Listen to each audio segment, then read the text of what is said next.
Blessings. I'm Swami Pranaba and I'd like to talk to you about some aspects of Karma Yoga. The Yoga Sutras by Patanjali gives us a lot of support and inspiration and actually practical tools to focus on in our daily life. And this applies, of course, to Karma Yoga. We know Karma Yoga is not just about karma, it's about being one with God through our selfless service. In the Patanjali Sutras, we see him defining yoga as the neutralization of the vortices of feeling. So it's not the neutralization of feeling, but the whirlpools, the likes and dislikes, the distortions of who we really are.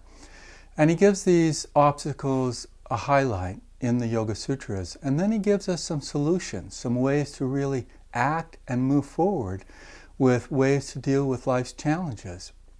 Because we will have challenges. And so he talks about the focus of being even-minded and steady in what we do. Actually, the word is abhyasa in Sanskrit, but it's also understood as persistent, devoted practice. Isn't that interesting?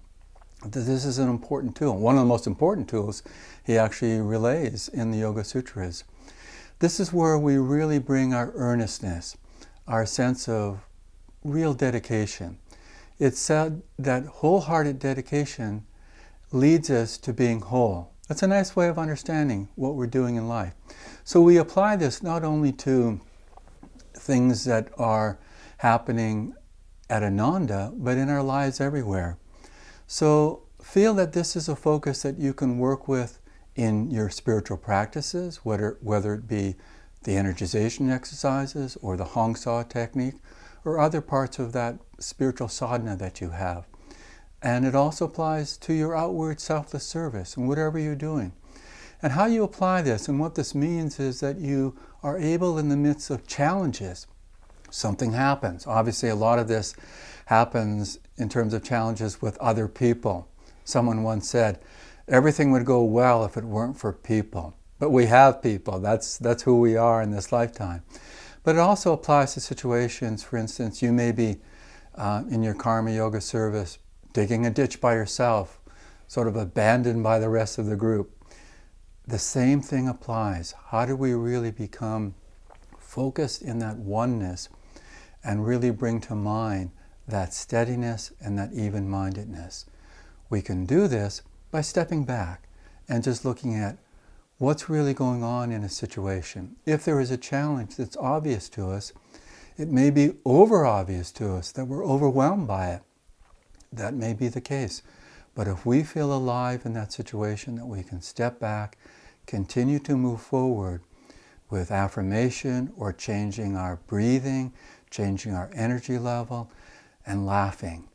This can help us really find that wholehearted dedication amidst whatever challenges or situations happen in our daily life.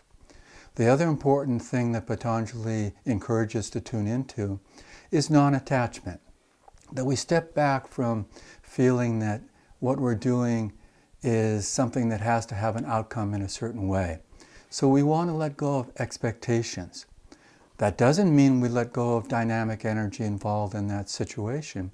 We're simply letting go of the sense of I deserve a reward, or this should happen if I do this activity.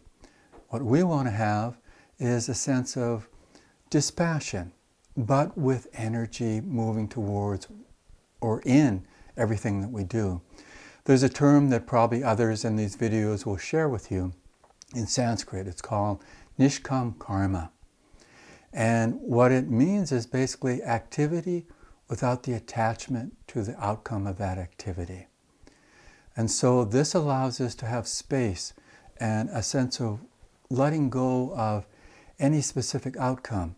Now we still want to generate energy in the direction we want to go. It's not as if we're being numb or completely blasé about what's going on. That doesn't work either. We need to be engaged fully, but just step back from what you think should happen and move towards self-offering. So shift from expectation to offering. Both self-offering, which means we're allowing ourselves to completely dedicate our energy in what we're doing, but also that offering that we're offering to the divine. actually to the point where that we even go beyond offering to God and the divine, and we're offering with God and the divine. So as we do this, you start to explore more and more refined levels of both these points of focus that Patanjali gave us in the teachings of yoga. The refinement comes in being even-minded and steady by feeling that we're always in ourselves coming with that energy rather than trying to get that energy. In non-attachment, when we're tuning into self-offering and offering all that we are, we're able to refine that by just feeling a sense of completeness in the moment rather than trying to achieve completeness.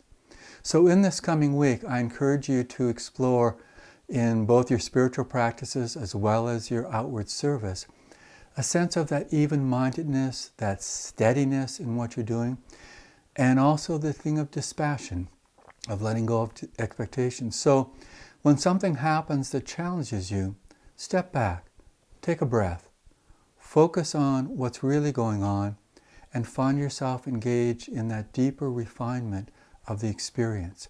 In this way, as Patanjali wrote, you will neutralize the vortices, the ways that trouble us, that bring us from the ego, and transfer that and shift it into coming from our soul qualities. In those soul qualities, we find more and more that oneness in the divine. Many blessings to you.